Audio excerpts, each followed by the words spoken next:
Hi, I'm Craig Frazier and welcome to More Cheap Tricks and Special Effects.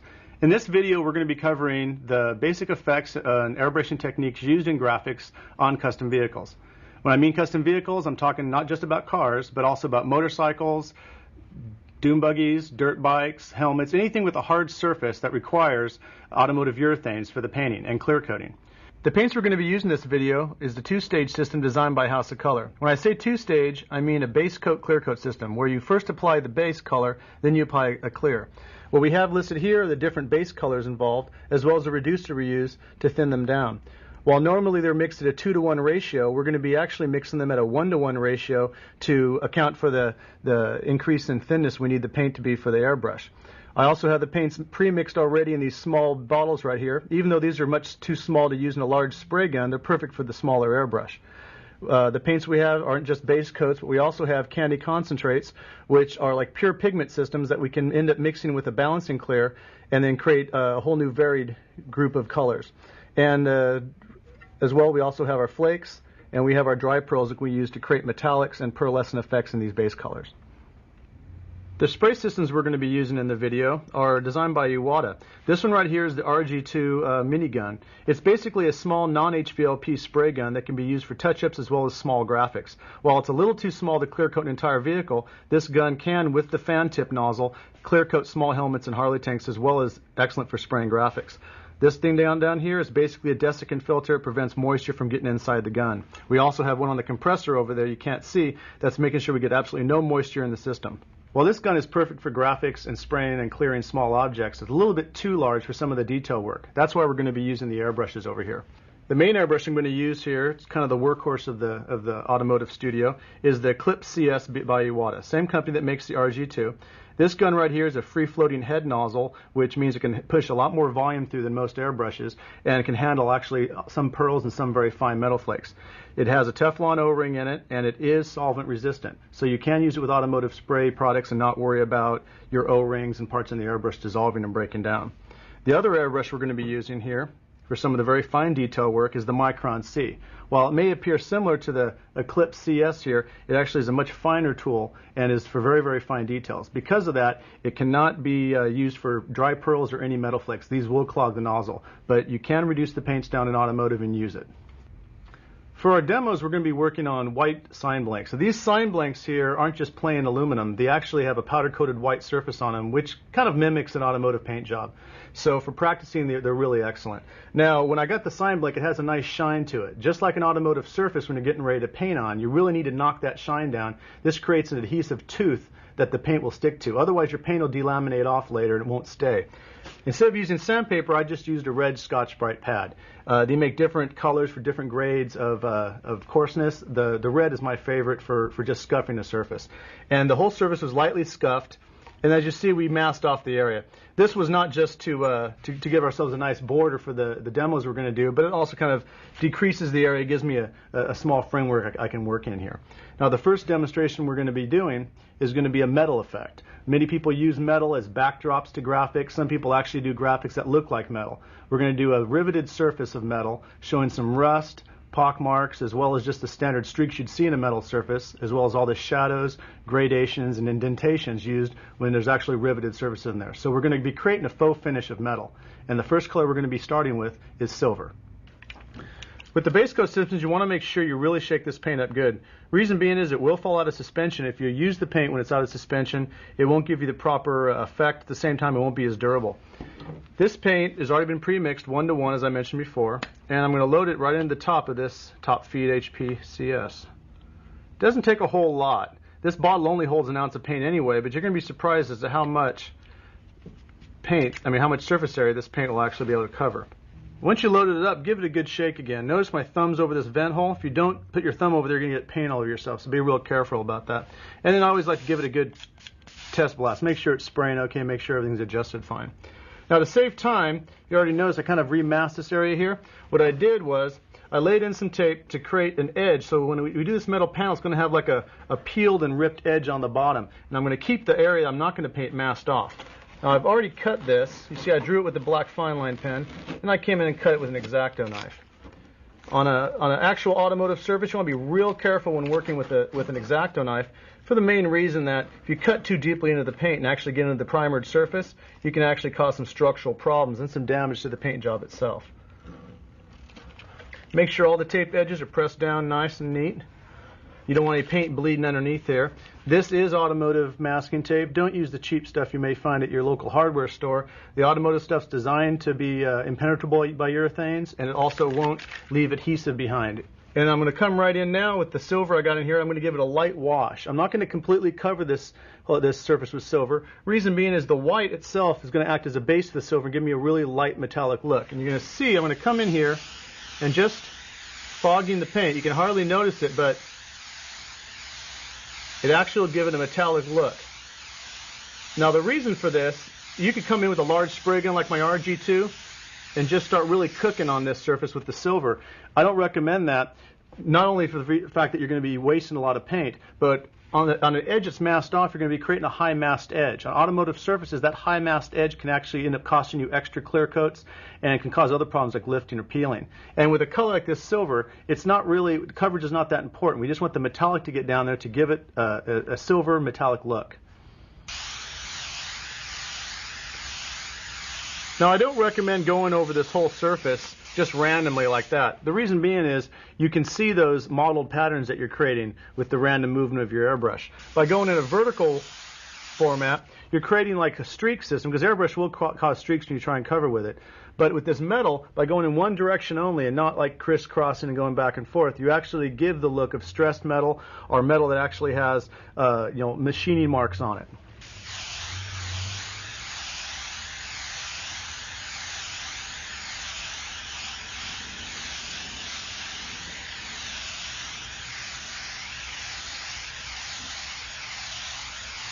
Anytime. What I'm going to do next is I'm going to come in with black and create the actual seam lines like pieces of metal that be joined together in an actual structure, and we're also going to be doing the rivets. Now normally if I used absolute pitch black, just standard black, it would stand out way too much over the silver background. So what we want to do is we want to combine the silver with some base coat black, and then I'll end up actually creating a metallic black. We already have the silver in the gun that we used before, and there's a little bit left in there. So I'm going to come in with my black. Again, remember to shake it real good. And I'm going to add a little bit of black to it to give it that silver metallic look we want. But I'm also going to add some reducer. Now the reason being for this, even though this paint is reduced properly, I want to actually increase the transparency of this paint. This will give me better shading characteristics and better gradating. It may take a little bit longer to get full coverage, but in the long run, a few extra steps will give you more of a realistic blend and a realistic shade. Now, ahead of time, I already dulled some tape. What I mean by that is I laid a couple of strips of tape on my pants, and it got some lint on the back. Now, the reason I'm doing that is because if you come in with full-strength tape, sometimes on fresh paint like this surface is here, it can lift the paint. If it doesn't lift the paint, it can also cause what's called flashing, or adhesive marks in the paint. You don't want those either. So dulling the tape saves that problem.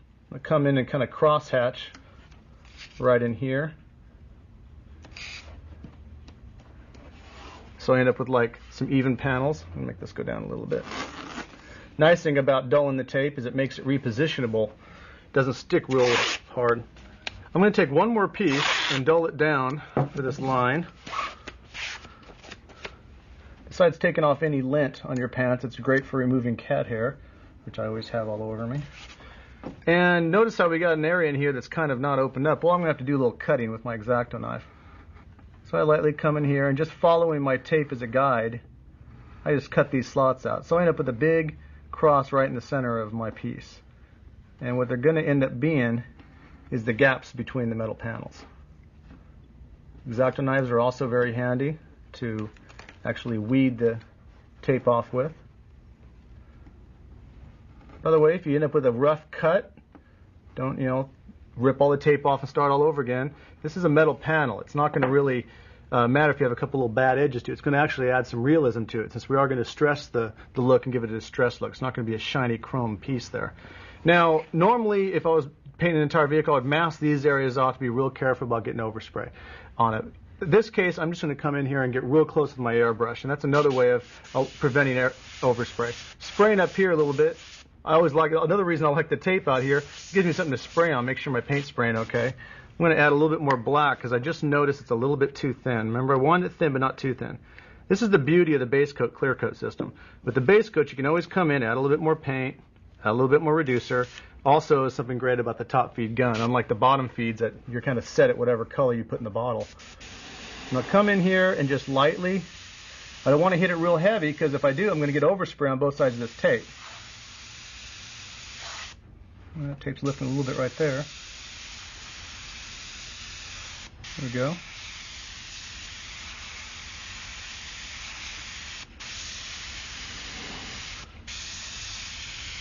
And I'm just filling in, it's like coloring between the lines with the airbrush, doing a very thin line with it.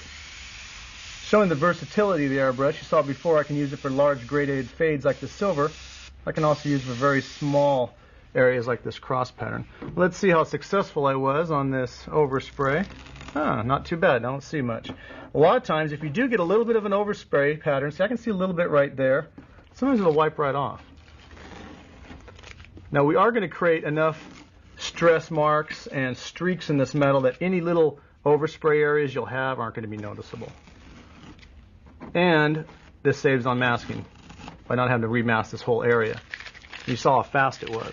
Okay, you see how fast this paint dries. Literally, I mean, there's like no time lapse going on here with this video. That's how fast this base coat clear coat dries, which is a definitely advantage over using a water-based system that takes a little bit longer.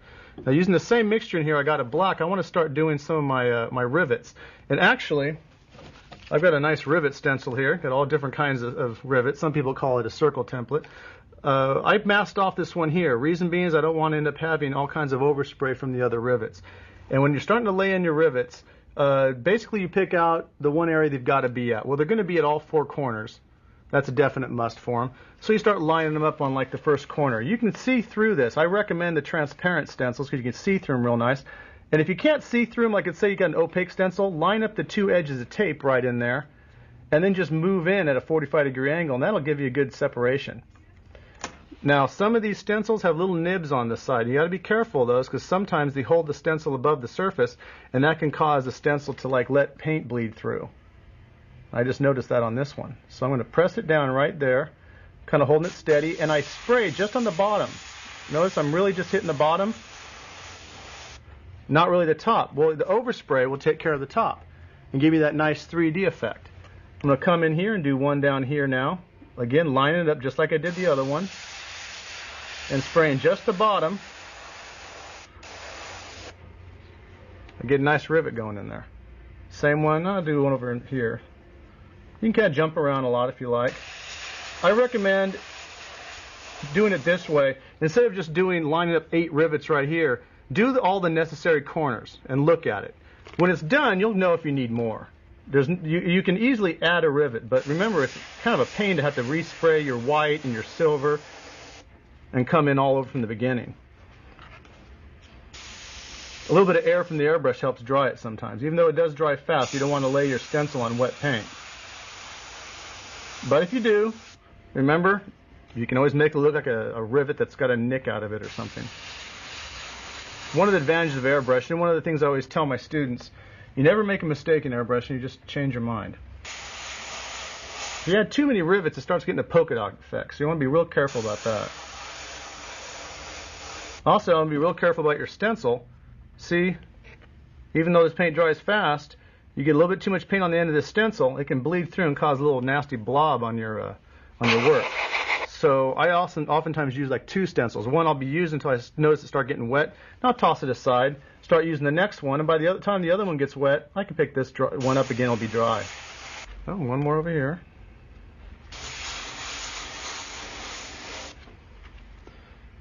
And that's about it. You know, I could put in one in between each one, but then I'd have to do one in between every single. It would just end up being too many rivets. I want this to stay kind of open-ended right here.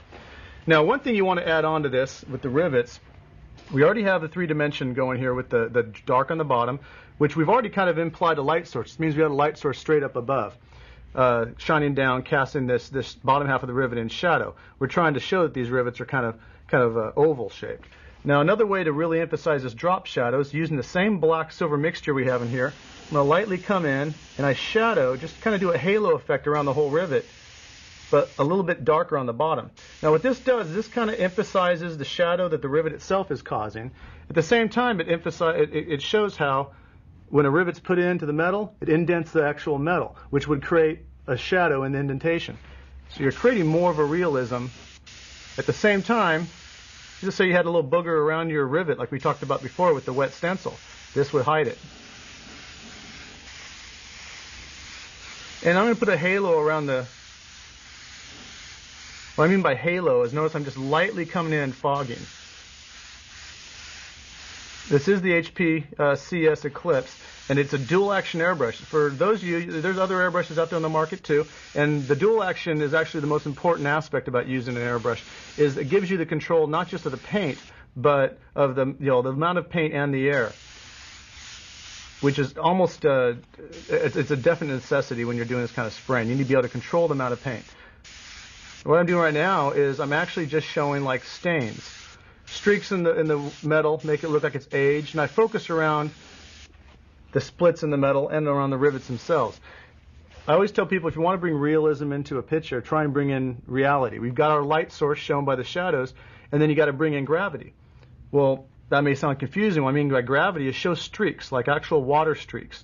And these are like water stain streaks coming down from the rivets, where water may be seeping through there or seeping from the crack in the metal itself. Every time you bring in a little bit of reality in what you're painting, it'll end up looking a little bit more realistic. I'm going to fog in this area down here a little bit more. Reason being is we're going to come back in with some curled, we're going to make some peeled back metal here, and I want it to be darker down here so the peels stand out a little bit more. So I'm just going to fog this area a little bit darker. Now at this point, I want to clean out my gun and go to my next color. You notice we didn't clean out the silver because we used the silver in this color with the black. But I'm going to go into a red oxide color we're going to use for actually creating a rust effect. So I need to get the gun really good and clean. I've already cleaned out the airbrush with the reducer and made sure no paint was left in the bowl. And we're going to go on to the rust color. Now, the color I have here is, I call it a red oxide color, which is pretty much rust color. And it's made out of House of Color tangerine and root beer candies mixed together. Give it a good little test spray here. I'm going to see the transparency factor of it here on the tape. It's not bad, so I'm not even going to add some reducer to it. It's going to be just fine the way it is. And for rust, the one thing you want to be careful of is add too much of it. You add too much, it starts looking kind of hokey. So, but you don't want to like just fog the whole thing with it. You want to be real direct. And again, just like I said, put the rivets where they absolutely have to be to start out with. Same thing with the rust. Just don't have rust starting out in the center. Have a couple little areas that are going to be really streaked with rust, where you're going to see rust more than the others, like around a rivet at the base of a seam where water damage may occur. Just like I mentioned before, I'm bringing reality into your piece. Anyone that owns a classic car understands that rust is definitely a reality. You're going to mostly have it around the rivets. And again, you're going to want to keep these streaks going straight down. Reason being, very rarely does rust and water not follow the rules of gravity. So, a little over here too. I just hit all the rivets slightly. Maybe not all of them are going to have some really bad streaks. Some will have worse ones than others, but you don't want to create a pattern where every single streak is the same. That's one thing you want to stay away from. Rust, though it is inevitable, is also chaotic and random. It doesn't happen in an exacting pattern. It's kind of a nice little effect I got going here. I'm going to fog a little bit down here. In that area, we're going to create the furled metal in. And I'm going to create a really heavy area. I want to find an area that I'm going to really just blast with the rust. This is a good way of fixing a mistake. If you had a little blob of paint, let's say you actually went, oh no, I just ruined my piece. No, you didn't ruin it.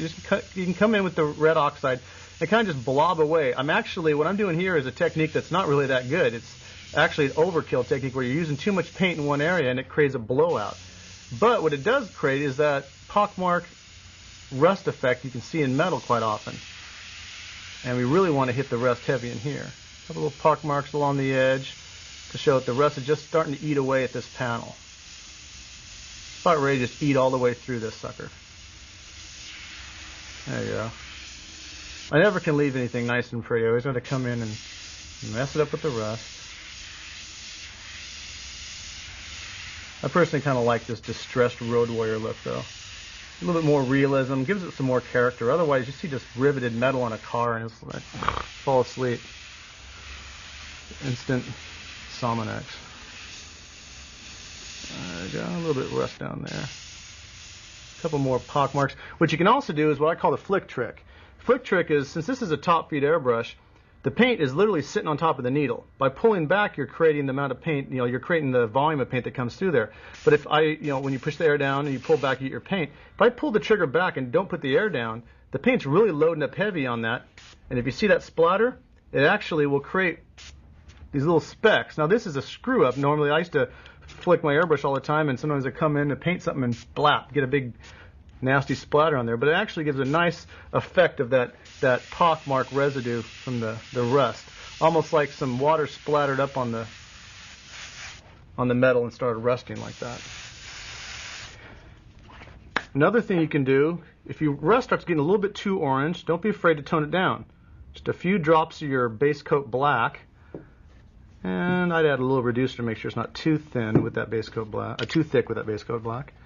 Give it that good 1-2 shake, blast it out. Notice it's getting a little darker now. See, all of a sudden you get a little bit of a darker texture going here with your rust, and you do your blowouts again, and you get a really cool little black halo. Really makes the rust look like an actual pock mark where it's real distressed and dark around that area. And this works out good if, sometimes people when they mix up their red oxide, they'll use a little bit too much tangerine, and that gives it too much of an orange color, or they'll use too much of that root beer candy, and that gives it almost a pinkish color. You want it to be right in between the two. Not too much one or the other. And that's pretty much all the rust effect I'm going to do with the airbrush. You can go on and keep on playing, but I want to warn you, always stop before you go too far with an effect. It's always possible to do a little bit too much. Less is more in this case. I'm going to clean out the airbrush, and I'm going to go to my white. I'm going to show you how we're going to lay in some highlights on the rivets. Okay. After shaking up my silver real good, I'm going to add a few drops of silver to the white that I've already got in the airbrush. Now the reason I did that was, remember, we've got a silver base. We add a little bit of silver to that black to make it blend in. If I don't add silver to my white, the white itself is going to look like it's floating above the surface. It won't blend in. Basically, in technical terms, it won't have the same incidence of refraction as the rest of the paint. Anytime you deal with metallics and opaque paints, you want to make sure that you combine metallics if you want everything to look like it's on the same layer. I got the thing spraying real nice now. I didn't add enough silver to actually change the color, just to add a little metallic to that white. What I'm going to do now is I'm just going to come in and add a light highlight on the top of this rivet. There we go. Just a little bit. Just like a little bit of a dot. It's not in the center. It's just a little bit off center towards the top. Emphasizing that highlight. Emphasizing the light source we got straight above us. Don't make it too bright and too big. End up making these nice, real bright looking chrome rivets that are all covered in rust. You got a little bit of a contradiction going on there. And that's literally enough to bring those rivets right on out. Another thing I'm going to do is I'm going to show a little bit of a separation along this line, like the light's casting on the metal, in which case I don't want any white to get over my crease in the middle. I want that to look like a solid gap in the metal. And I'm just going to use a little business card right here to come in and just fog it lightly. Right along that edge. And all it does is gives me a hard, what I call it, it's like a hard soft line. It's a hard edge, but it's not like a stark white line right there. And even though you may not see it as much from where you're at, when it's clear coated, you'll really see that white, almost like a reflection on there, like when the light's cast on the metal itself. Now the next stage we're going to come into is I'm going to keep the white and the silver in the airbrush, but I'm going to mask off this area down here so I can paint in the furls, the actual furls of the metal. And I got to come in and remask it and draw it out first, and then we'll cut it out and spray it. Before I continue any spraying, I'm going to come in and wipe the surface down real quick. Reason for this is not just to get rid of any finger oils or any of the dust in the room, but also the overspray from the airbrush itself tends to get on the surface. You can see all the paint that's on that's just from overspray, because I really have been touching this very little. And any of that paint that's not locked onto the surface is going to cause a rough surface when it's clear coat. You really want to get rid of that. And I recommend just a lint-free towel with a little bit of water, maybe a little bit of pre-cleaner in it. At this point, the surface is dry. You can always tell by using the back of your hand. It has less oils on it than the front. But you can use a little air from your airbrush, and that dries it off real fast. If you mask off a wet surface, you'll either have the tape won't stick or it'll stick a little bit too much. And what I've got right here is not exactly tape. It's not masking tape. It's a transfer tape used in vinyl cutting.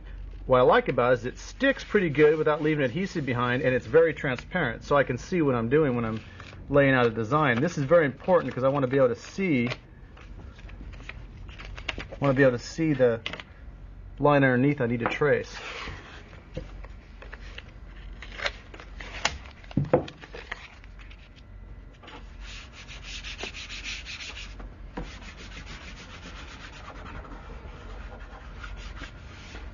Press it down real good.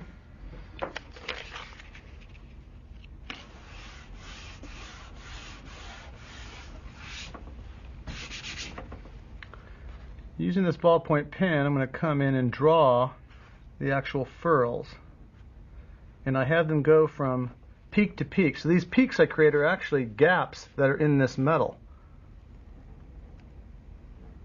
Create some three-dimensionality with the furls, like they're actually peeling back on themselves.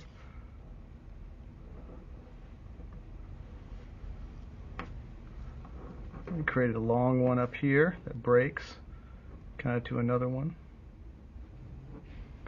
And don't forget over here, got to have a little bit of a furl on this side going off the edge. It's very important when you have a masked surface not to just confine all your work to the border. Imagine this is just a window you're looking at, and the design continues off to each side. Got those nice and drawn in, and what I'm going to do now is come with my trusty X-Acto knife and cut these out. Again, don't come in and cut too deep. You'll score your underlying surface. This takes a lot of practice.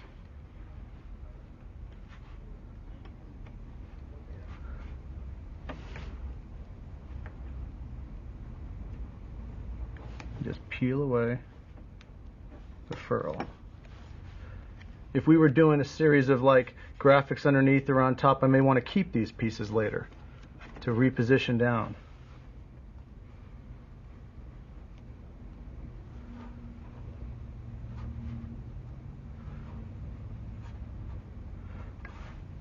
For a lot of movement, a swivel knife is often a better choice in doing this. If you're going to use a swivel knife, I recommend a Ulano, or Ulano, however you pronounce it. Very good swivel knives. It's a little bit tricky to get used to using.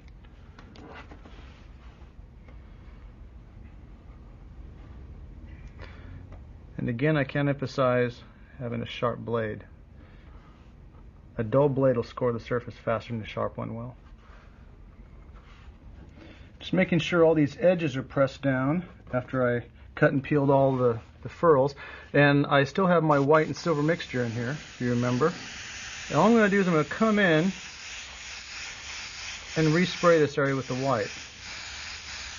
Now it may look like it wasn't that dark to begin with, but you have to realize by comparison to the background, which you can't see through this masking, these furls are becoming very white. Now if you see some of this white revert back to like the rust or the black, it's because the rust and the underlying colors will reactivate this white paint a little bit and kind of seep into it. That's okay. I'm not after an absolute pure white surface.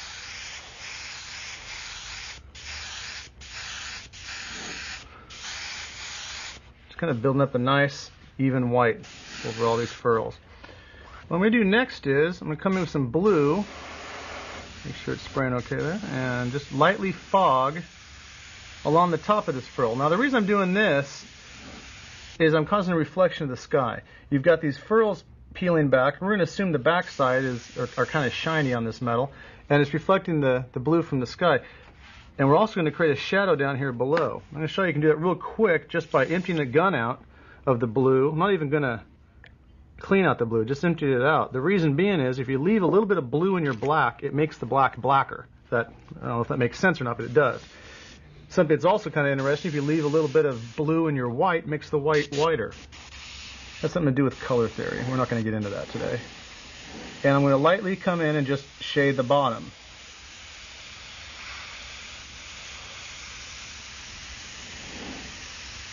Show that the bottom of these curls are not exactly in the light. They're underneath. You know, the sun's coming out from the top.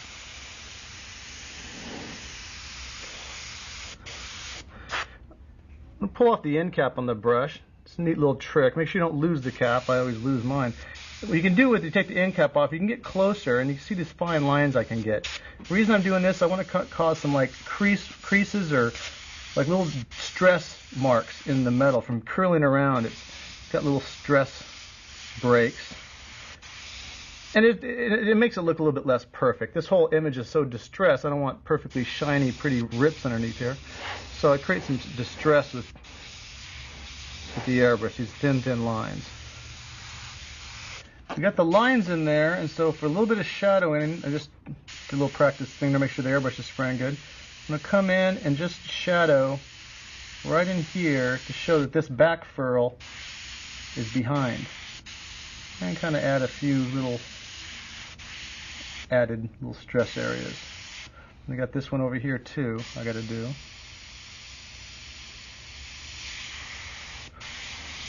Okay, now we're ready to switch over to our white. I have a quick release here which helps in switching airbrushes around, and I'm going to go to my detail gun because I want to be able to create a nice thin white line. Give it a good shake because I already have some white in it. This Micron C operates at a much lower air pressure if necessary than this gun, but I've got the pressure set, so I'm going to leave it. And all I'm going to do is we come in and do a nice highlight right at what I think, my opinion on the apex of this curve is, where the light is really hitting it right on, to create a little bit of that highlight there. And a little bit on the edge as well. And I'll emphasize these edges. You got a little bit of a run right there. It actually will look good with the way it ran in there. Sometimes you have some mistakes that actually turn out to work for your benefit when you're airbrushing. Again, going back to the thing, you never make mistakes. You just change your mind.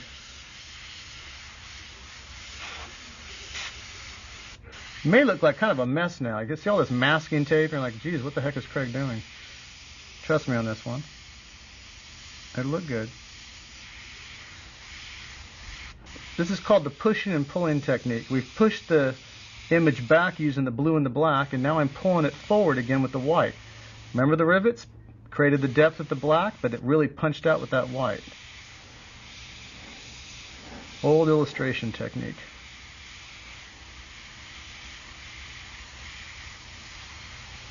You're going to find a lot of illustration and fine art techniques adapt really well to automotive airbrushing.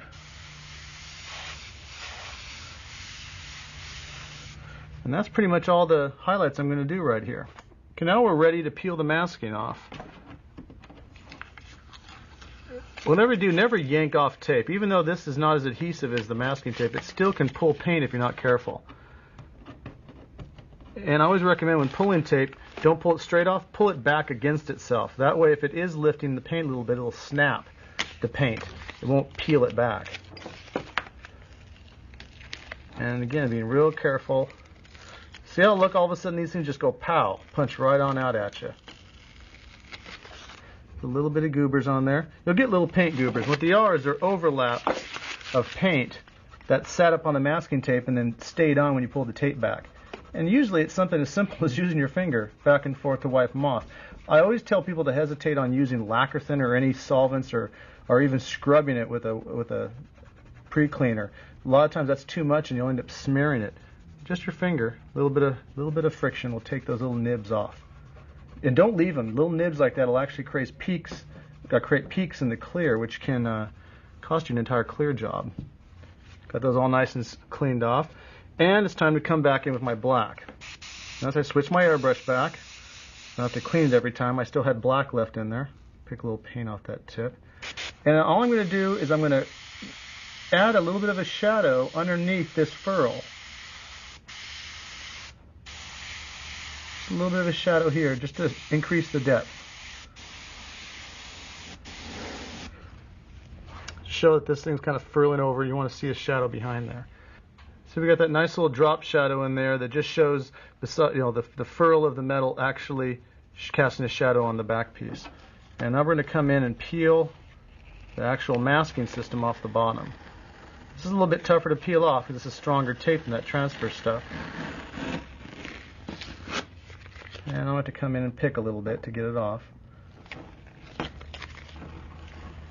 See how the drastic contrast between the original white and the silver we have up here? Even though it looked like we weren't applying much paint originally with the silver, it definitely was enough to stand out. we go. And again, check for any little tape goobers. You can feel them. I always tell people, don't just look. Run your hand on the surface. Make sure your hands are clean and don't have any oil on them. Let's see, I found one right there. Your hand can feel like 1/10,000th of an inch variance, while your eye can only see 1/5,000th. So you will feel things before you'll see them. Okay, and now we're going to come in and actually start laying in the shadow with the black steel on our airbrush.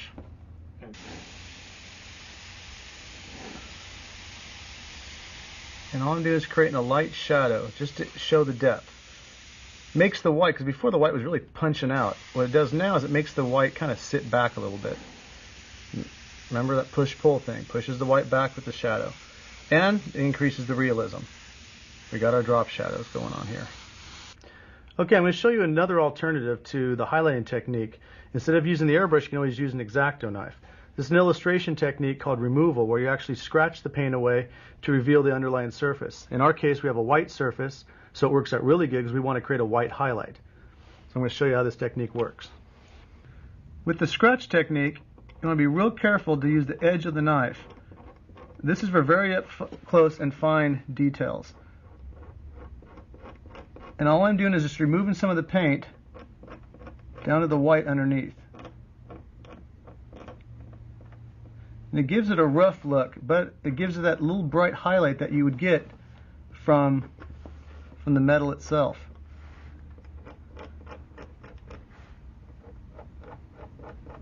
This works especially well in little high contrast areas. There's a lot of black involved. It's very difficult to see right here, but when it's clear coated, you'll see at different angles as it punches out at you. Again, just like anytime you're using an X-Acto knife, you want to be careful not to scratch all the way down to the bare metal. You're just removing the paint you've already applied down to the base color. This takes practice. It's not impossible, but it does take practice. Whenever you're using like what I call mixed media alternative techniques for creating these highlights, you can always mix them like with airbrush. I can come in with the airbrush a little bit and create a little bit of a highlight there. I can also use this X-Acto knife just along the top edge to really kind of just punch this edge of the metal out too, along this side here. See how just going along the edge of the X-Acto knife all of a sudden gives that metal a whole nother dimension right there. Even a little bit up around the russet areas. Just a little picking at it here and there. Again, this is for very up close details. Things you wouldn't necessarily notice from a distance, but you always want to have a nice detail you can see when you get up close to your piece. Coming back with my white again, I'm going to use my final highlights, pull the cap off so I can get some really close detail. And I'm just going to emphasize on the edge a little highlight that I already kind of started there with the white earlier and with the scratching just now.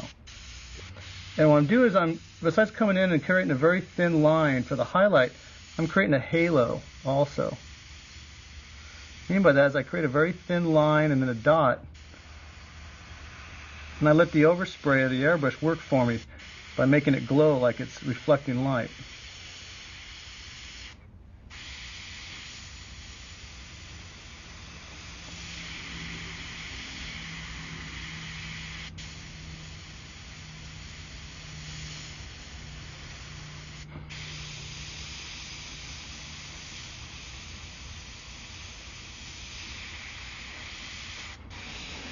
And again, don't forget to go off your board. Remember, your design doesn't end at the edge. Imagine it continues off the end. And that's pretty much it. And do a final wipe down to get rid of all your leftover overspray before you're ready to clear coat.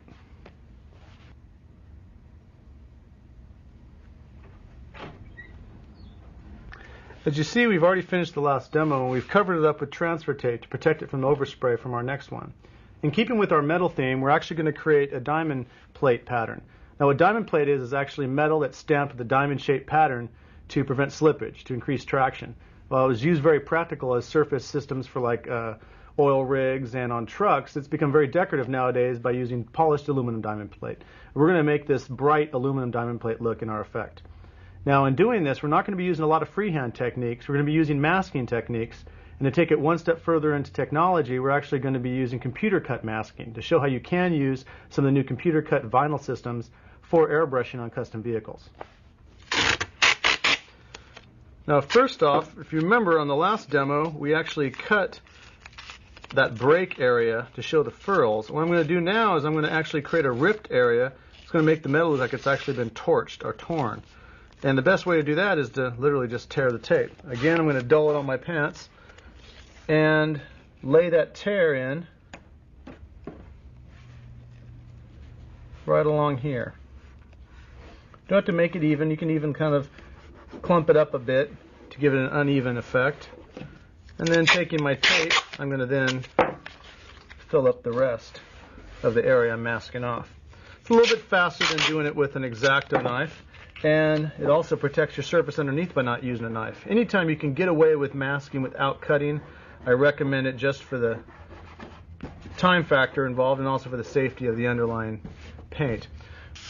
And then just like before, start coming in with our silver. This base color silver has to be laid in before we lay in our diamond plate. The diamond plate is going to be a masking system we're going to use to create the shades and shadows and the reflections of the actual stamped diamond surface. But it's got to have the silver base first. Spraying the silver like that, you'll see a lot of, like, I'll have a snow globe effect going here on most of this silver. If this was metal flake, you'd really see this stuff flying around. Because of this masking over here, very important. Silver is some nasty stuff. I don't mean health-wise, I mean it just sticks to everything. I could have a tank on the other end of the room and this silver would somehow find it. See, I got a respirator here, so you can't say I didn't do this demo without a respirator. I just happen not to be wearing one. Reason being is if I'm wearing a respirator, I can't be talking. Respirators are very important, not just for automotive spraying, but anytime you're using an airbrush. When I'm at my shop and I'm working in my booth, I have good ventilation. I also have a proper respirator. For the video, it's hard to talk, and I don't like dubbing in, so that's the reason I use them. If you're thinking of getting a respirator, I'd say shop around and find one that fits. It's very important to get one that has dual cartridges, and make sure it's rated for organic vapors, and it's an active charcoal cartridge respirator. They don't last forever. They actually have a lifespan of, when being used, probably only a few weeks. And they come in either a plastic bag or a little can that you can put them in so that they're not exposed to the air all the time. If you just leave them laying around, the active charcoal is going to be used up fast, and you'll end up having a respirator that's, no better than a wet rag over your face after like about a week. Okay, a little verbal dog paddling. The silver's gotten nice and dry. And we're going to come in now with our diamond plate, and I'm going to show you how you lay in the computer masking to create the diamond plate effect. What I've got here is a nice piece of vinyl that my buddy Joe Calabresi at Aerographics ran through his computer. And what he did is he designed a diamond plate pattern that mimics the actual diamond plate stamp on the computer, and then ran it through his cutter and cut out all the little diamonds. Now he has already kind of weeded this for me. As you notice, he even left me one that I have to do myself, so I can feel like I've accomplished something here. But he weeded out all these areas so you can see the diamonds right through there. What I mean by weeding is he pulled, after it was cut, he pulled some of the vinyl out of there. And what he then did is he applied a thin layer of that transfer tape stuff we used earlier on the front of the adhesive part. So all we have to do now is pull the backing off of this and turn around and apply it onto our surface. So I'm going to come in here and very carefully, you want to be careful when you're pulling the backing off of diamond plate. You can see the diamonds really well there. The reason being is they'll want to stick to that backing just as much as they want to stick to that transfer tape sometimes. I lost one down there. If you lose one, kind of come in and try to figure out which one I lost. And right there, kind of come in and burnish it with your fingernail a little bit. And then press this down, just like peeling tape off of a painted surface. You can come back in and get that one that came off to stick back on. There we go. Now, this is very sticky, so you want to be kind of careful not to have it roll back on itself. And we want to get it so it lies in here fairly even.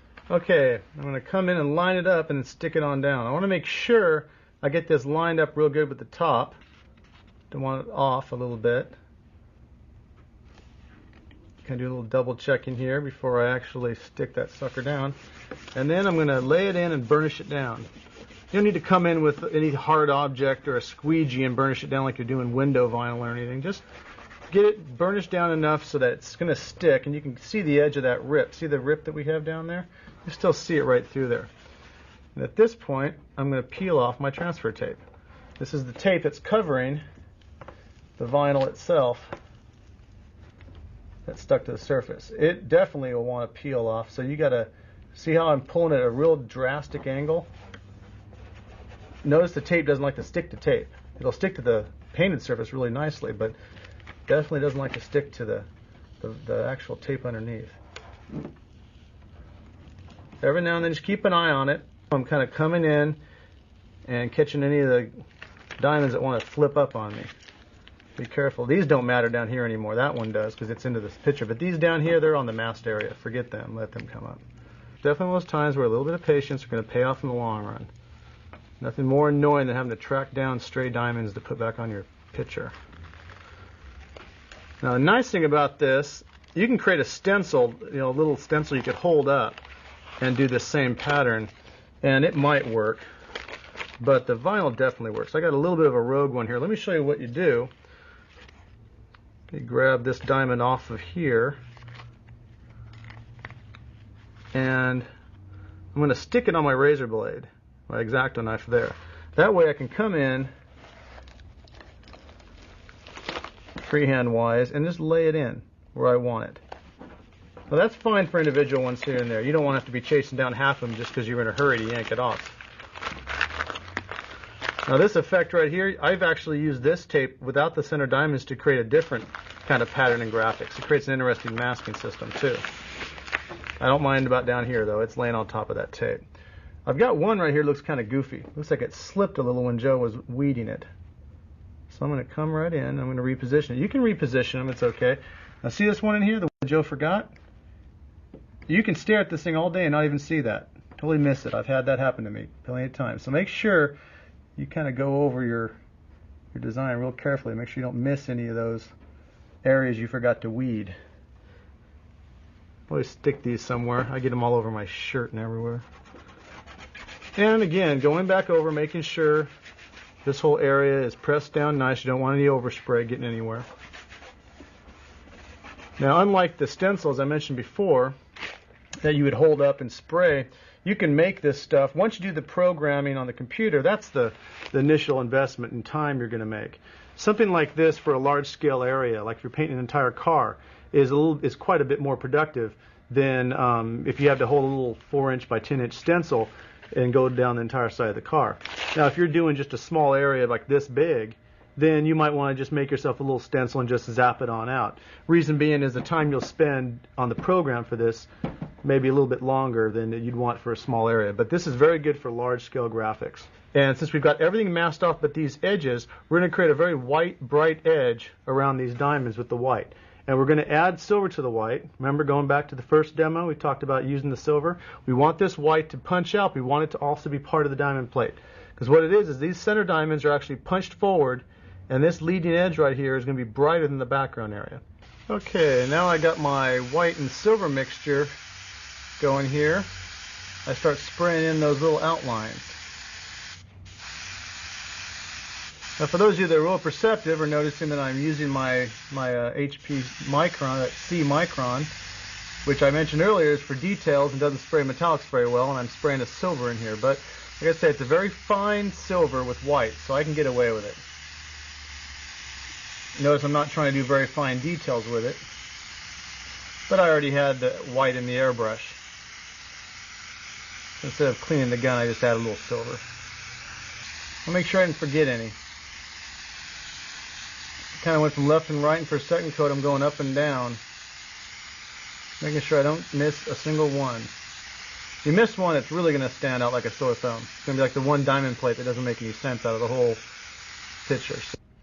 I got my transparent black loaded up in my airbrush, with a little bit of that silver so it blends in nicely.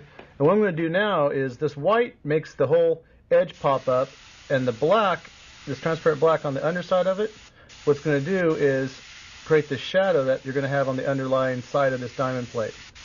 I'm going to do each one of these.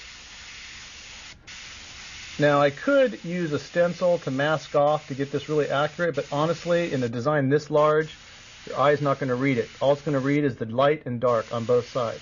Because remember, this centerpiece is punching forward, casting the shadow down, and allowing the light against our light sources up above us to hit the top edge. Don't forget any. It's always good to go back and make sure you don't miss a single one. Okay, it looks like we didn't miss any of the black there. And now we're going to come in and we're going to pull off the masking system so we can lay in the additional drop shadows. Again, you want to be real careful in pulling off this tape. Really has a tendency of sticking to the paint, and it can lift, especially with fresh paint. We've had some time for this paint to dry, but just want you guys to be careful out there. And again, I'm looking at it, making sure none of these popped up in the process because I don't want any paint to get underneath there. Looks good. And go back to my trusty black I got in here still. Give it a good shake since it's been sitting for a little bit. And I'm literally going to do the exact same thing. I'm going to come in and just do a drop shadow underneath each individual diamond plate. Now you may think I'm being kind of redundant. I just finished doing this. Well, I did it when it was masked, and since I'm working with a transparent black, you'll still, if I just did it just without unmasking it, you wouldn't see that little edge in there. You'll always see that little edge as long as I don't go pitch black. And I want that little edge to show. It helps in the depth a lot.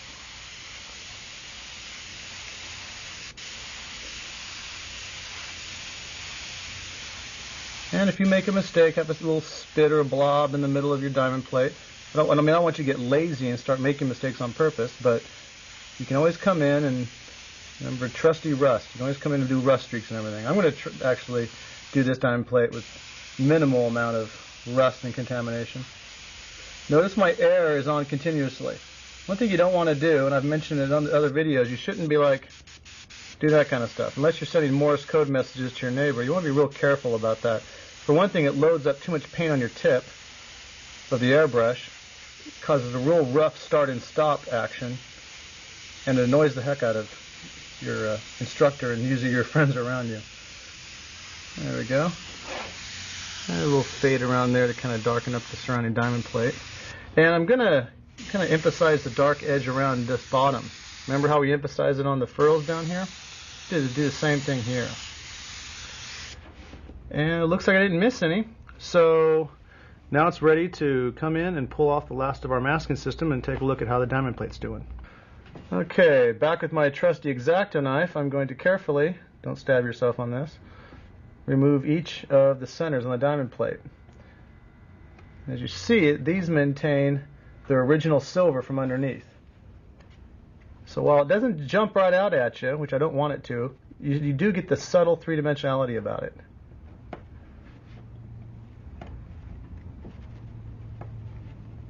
And we'll just continue peeling these things off, being careful not to scratch the underlying surface. Okay, now we're pulling off the last of these little diamond plate suckers. And just like everything else, they end up everywhere. Run your hand over, make sure you don't miss any. I've done that before. And back with my black one more time. I'm going to darken this edge along here to kind of show distress. I'm also, if you notice, creating some like lines and streaks. This is going to make it look like the metal is kind of warped, like it's been ripped right in here, or even plasma cut, and it's just warped from heat. And come in with the airbrush. Remember those blowouts we did earlier on the rust?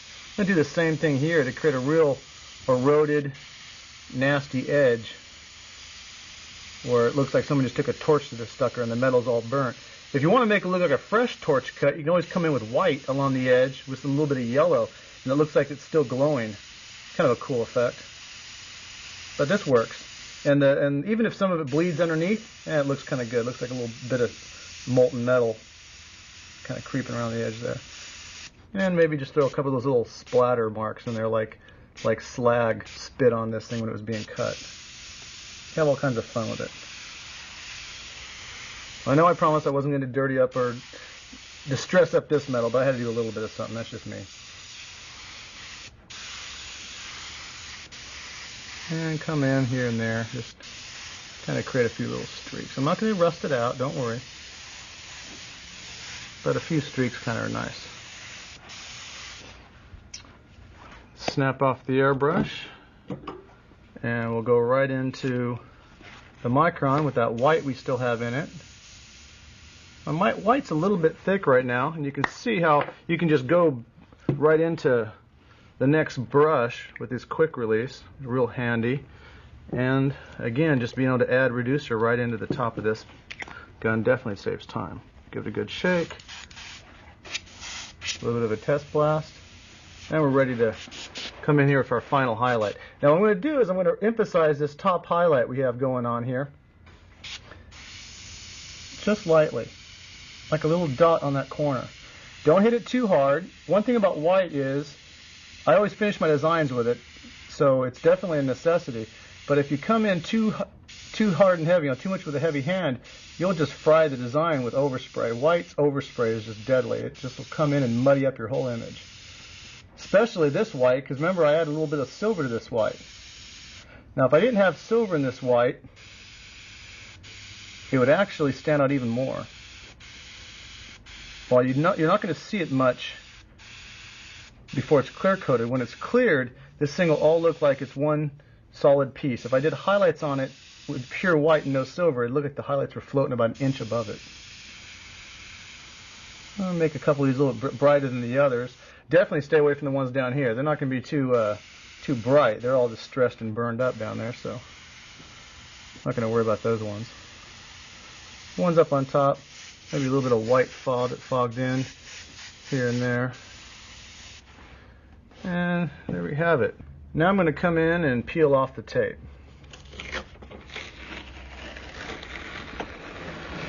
You can see how it gave me a nice rough edge there. While this white's really standing out, I'm going to throw a drop shadow on there to kind of knock it back a bit. Coming back again to my black, a little bit of a test spray there. Lightly come in with a drop shadow.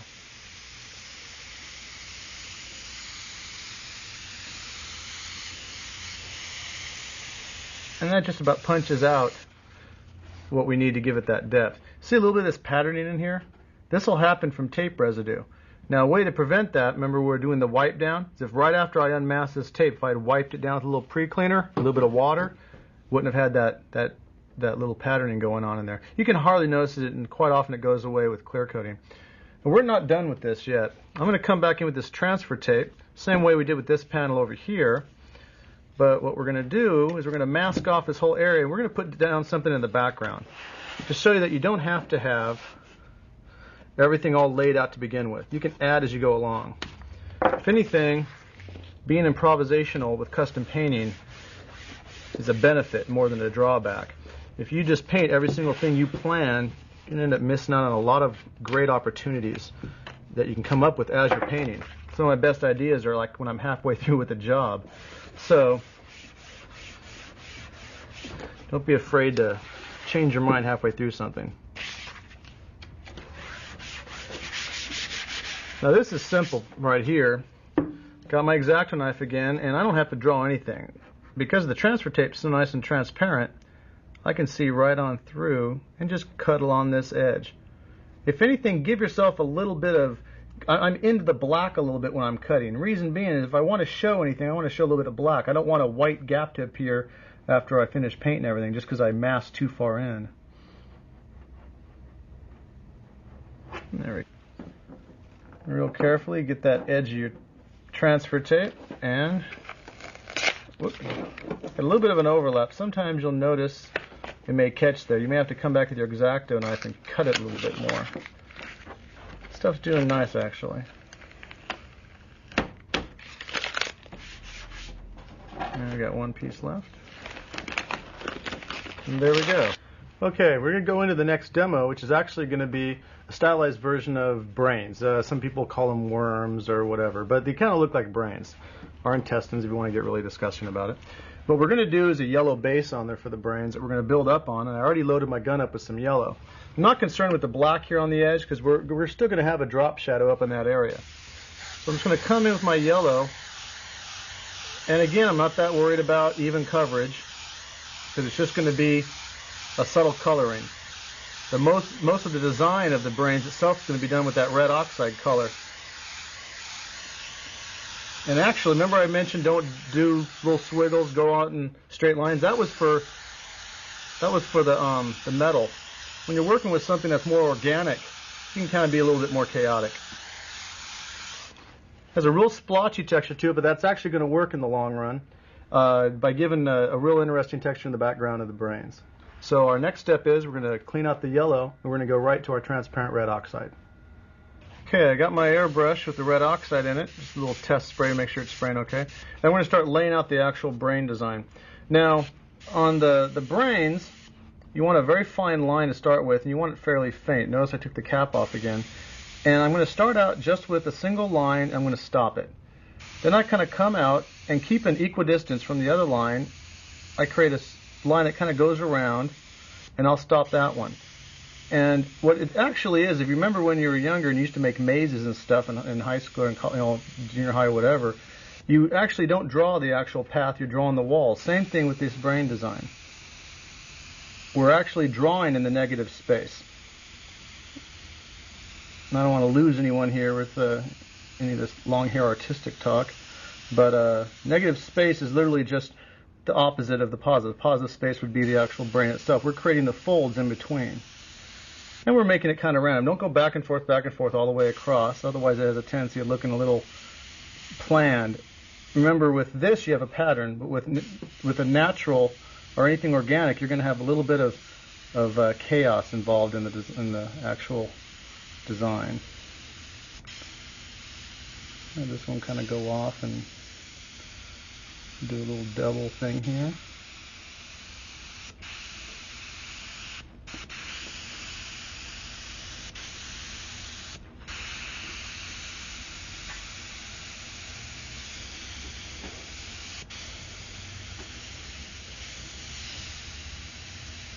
Remember, this area is masked off up in here, even though it looks like it's not.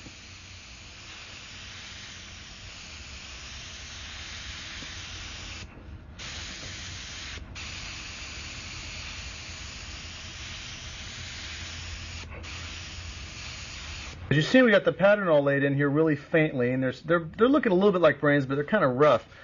At this point, once I get the whole design laid in, you want to finish one corner first, because then you'll end up getting the design off balance. I'm going to come to each of the ends and I create a little dot. Now what this dot in actuality is when whatever this is, brains, intestines, guts, whatever, when it folds around, it's going to create a crease, a series of wrinkles that are predominantly on every end of these little lines. So this gives you a starting point to start doing the wrinkles. And all I'm going to do now, really, after I do those dots all in there, I come in and I start laying in wrinkle. I darken up the lines, of course, too, because I really want to start punching the lines out. And I lay in the wrinkles. And you're going to have a few gaps here and there. That's okay. What I mean by gaps are these areas where there's no brains in the middle. We're going to darken those up. Notice I continue these little lines faintly. I started the design out very lightly and I continue darkening it. Now if I started darkening right away, it may seem like I would have been saving time. But in actuality, I probably would have made some mistakes I would have had to pay for by coming back in and respraying with yellow. By starting out lightly and continually bringing in and darkening when I'm painting, while it may take a little bit longer, I won't make mistakes, and if I do, I can see them and correct them before they really mess up my piece. Notice how from here to this, just slowly rendering and building up layers. And I continue on to the rest of it.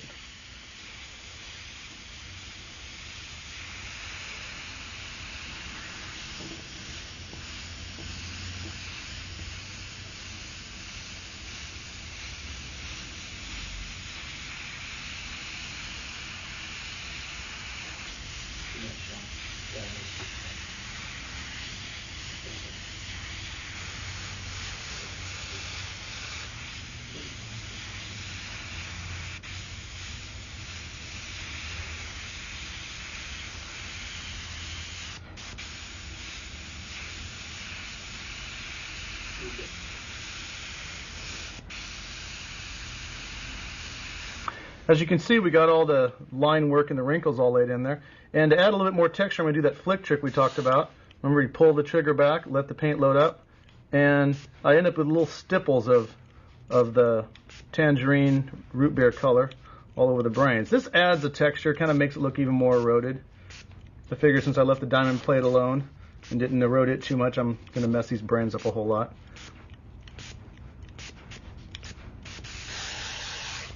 And I've got the red oxide in here. I'm going to add a little bit of cobalt blue. Now, cobalt blue is really close to a purple almost, and I'm going to add just a few drops in there of it.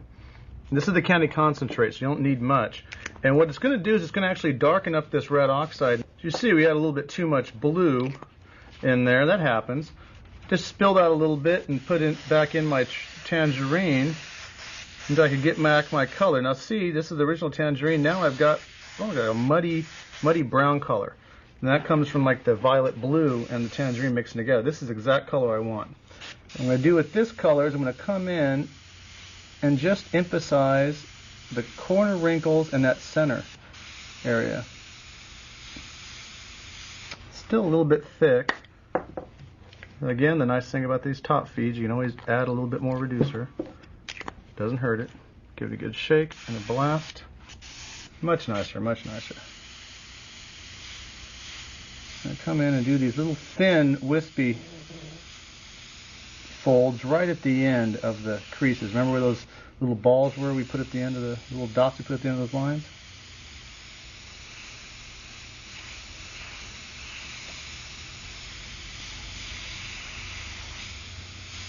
We're not redoing all the lines. I don't want you to go back and reinvent the wheel by painting over all the stuff you've already painted. We're just emphasizing the creases to make the brain part. We want the light area to come forward and the dark area to recede, which is the gap in between.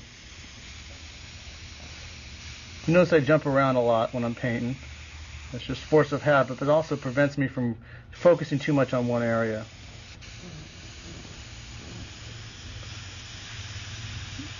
Whenever I'm painting something that's random mechanic, I try and paint the same style.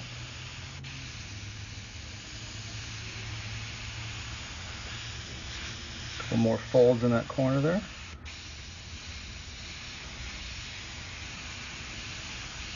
And what we're doing is we're pushing back the gap in between these brains to really make them, to give them a rounded look.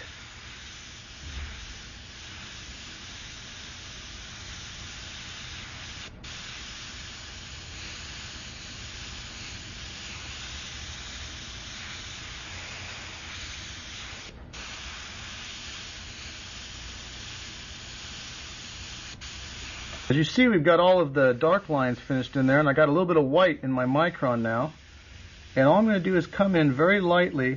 You see, it's almost like a little squiggle. And what I'm doing is I'm creating a slight highlight on the very apex of the curve of these brains, guts, or whatever you want to call it. Every now and then clearing the tip to make sure it doesn't spit at me. Even though, in this case, any spitting with the airbrush actually will look kind of good. But what it gives is that almost a glistening, wet look. These brains. I don't mean to gross anybody out here, but we are trying to get an effect. So every now and then blow the airbrush out, because what happens when you're airbrushing very fine details like this up close, you'll have a tendency of building up layers of paint on the needle, and eventually they'll build up so big they'll actually just blow off as a big spot. So I always take a little break and kind of blow it off. One additional use for that masking tape all around your piece. And we're going to do these to all the brains. All of them right in the center is going to have this nice little wet highlight.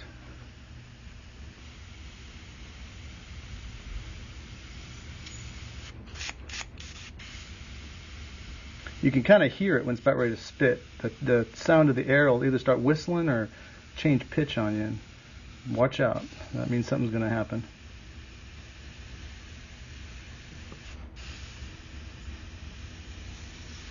Okay, we finished up all the highlights in here, and one of the last steps we're going to come in with is the black again. I actually just add a little bit of black to that transparent cobalt blue tangerine color we were using, and all I'm doing is very lightly coming in and putting that drop shadow back in, because we kind of lost it with the yellow and with the highlights. Not too dark. I don't want to make it pitch black. Remember, a shadow is not necessarily black. It's just the same color as what's there, just a little bit less light. Now we're going to pull back the masking tape and see what we've got underneath. You should have a nice broken edge or cut edge of that diamond plate over the brains. There we go. I'm going to come back with my white, the final step for some real thin little highlights just along the edge. Just break that metal away from there since it's a little dark. I'm going to add a little bit of reducer to the white that I already had. I want it to be real thin. Anytime you need your paint to be very clean and spraying and very fine in detail, you don't want it to also be very thin. Otherwise, you'll have a tendency of spitting. And I don't need much white, so come in along here and just very lightly, a little bit of an edge.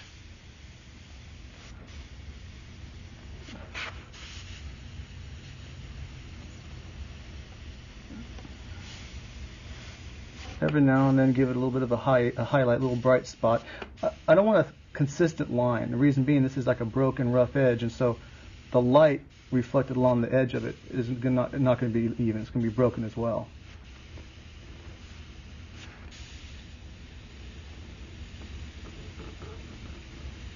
And again, I'm jumping around to prevent myself from creating a pattern in the lines. You don't want it to look like some Morse code message. And there we go. No little tape edges or anything showing through. Give the surface a nice good wipe down with your damp towel. A little bit of pre-cleaner on it. Now we got a little bit of something right there. You can probably see that in the camera. I'll show you how to fix that. I don't know what that is actually. Looks like I had something on my hand maybe. We'll show you how to do a real quick fix on this. We got some black in there, that black mixture we had with the cobalt blue in it. And we're just going to darken this line up again, right over that little screw up. Wasn't a screw up, remember? Just hadn't finished in this area yet. Never let them see you sweat. There we go.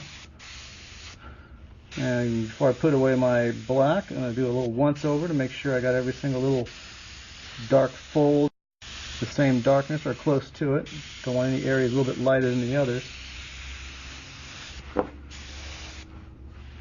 And that's it. We'll call it a day on this demo. And there's your realistic brains under diamond plate. Yeah, we gotta find it.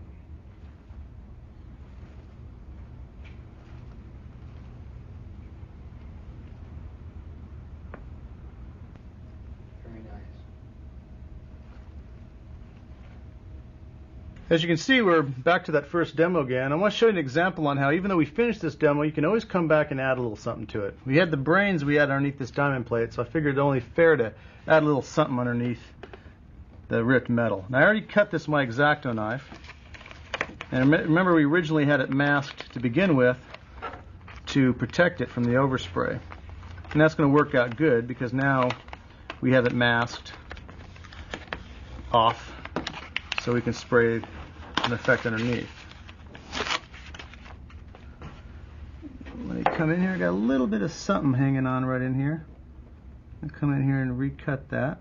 Happens every now and then. Wherever you have the overlap, sometimes one of the layers will stay behind. Make sure that's pressed down real good. And the effect we're going to do in the backside of this is going to be like a green marble or a malachite looking type stone.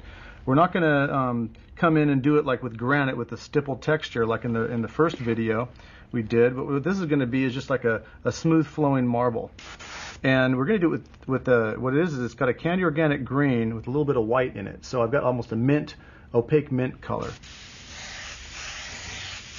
And I'm just going to start spraying. And notice I'm not going in the same direction as I went with the metal. I'm kind of just going at a different angle almost. Well, I don't want if I make the marble streaks vertical just like the metal, I'll end up creating a stone that looks like it's almost like precision engineered or machined to match the metal right underneath it. I want this to kind of contrast the metal. And I'm not painting it solid green. I want the streaks to show, What I am doing is making sure that none of the pure white is showing underneath anymore. Just like that. I finished up with the white and green on the base of the marble. I'm going to come in now with my transparent green. The reason being is I want the transparent green to build up light layers to emphasize the details in the stone. The nice thing about the transparent green is it doesn't dominate the design itself. It just continually builds up colors and layers, but allows the underlying mint color I have in there to kind of show through still. What I'm doing now is creating the veins in the marble. Darken up a few areas, keeping some areas light. Another nice thing about the transparent green over opaques is that it builds up depth. I'm really going to hit it hard underneath the shadow. Kind of use this transparent green to also create a shadow. It also eliminates a lot of overspray. Remember, see all the overspray that was underneath here? That transparent green just kills it, and that's good. You don't want your overspray to muddy up your piece. And whenever you get some, come in with a transparent candy and you can kill it.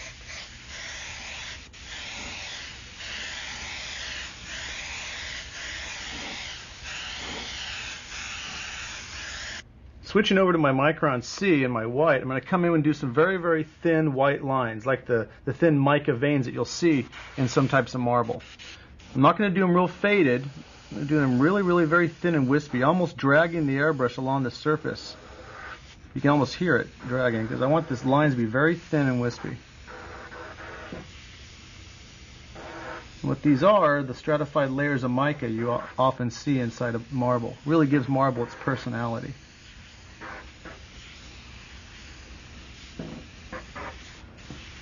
Again, don't make these too orderly. Marble is a natural element, so it's going to have a little bit of chaos involved in its design, a little bit of randomness. I don't want it to be too much white because I'm going to use white later for highlights. So if I get too much white, I'll be like killing my highlights later on. I've got the white veins in here now, and we're going to proceed to mask off an edge to create what looks like a bezel or a beveled edge to the stone. And I got my dulled tape again. I'm going to lay it in approximately about the same width away from the edge as the width of the tape. Instead of laying in two pieces of tape, I'll just fake it right like that. And I got another piece down here on my pants. And lay this one in. And then I'll lay this one in right here. You can eyeball it at this point. If you're doing a series of pieces where you have to have, some severe accuracy with your bezels on your stone, then I recommend measuring it off. I just did a little extra masking right here to prevent overspray. And I will come in with my X-Acto knife now and trim off this bottom piece, throw it up here for a little added masking protection.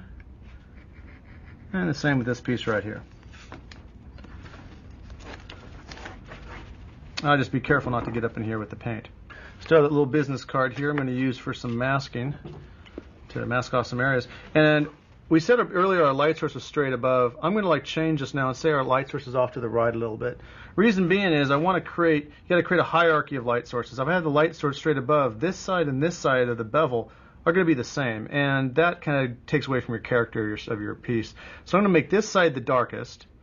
Actually, these two are going to kind of fight for being the darkest. This is the underside, so it's actually going to be the darkest. Second darkest, and then this will be lighter because the light source is up in here. And the way I'm going to do that is by laying the card in at a 45-degree angle right here. I could lay a piece of tape in there if I wanted to, but easier to do with the card. And I come in and hit that edge real hard to create that little beveled edge there. Then I fog lightly over this whole area here to make sure I get at least enough paint here to make this punch out. I'll kind of even come in and mimic some of those grain techniques I did earlier. And don't forget this side over here. Don't want to mess that side up. Line up your little business card or your masking tape, whatever you want to do. And create that bezel there. And I will come in, fog a little bit right along this one to have this part stand out. And I'm going to hit this real nice and good too.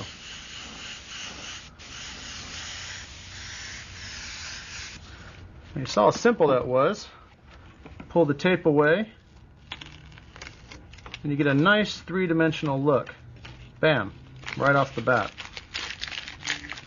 Now to really make this punch some more, we're going to want to add some highlights in here. So I'm going to really quick switch over to my Micron. It still has that white in there. Give it a good shake. Make sure that paint doesn't settle on you, otherwise it'll spit and start acting kind of goofy. And I got my little business card here again. And right here on this edge, I'm going to kind of hit some white right here to really make this side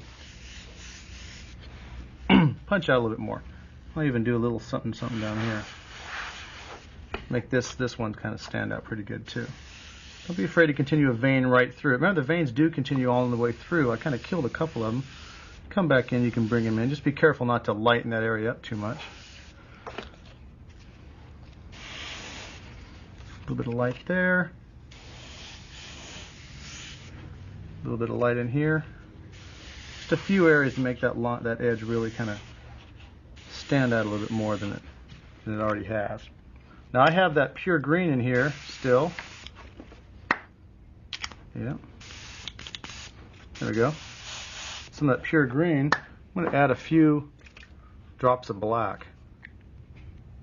Kind of darken it up. Just like I did with the cobalt blue and the tangerine mixture on the brains. How nice and dark I got that green. And then come in right underneath these furrows that I have here and reintroduce those drop shadows. Just like that. And give it a few seconds to dry, and we can come right in and peel off this masking system.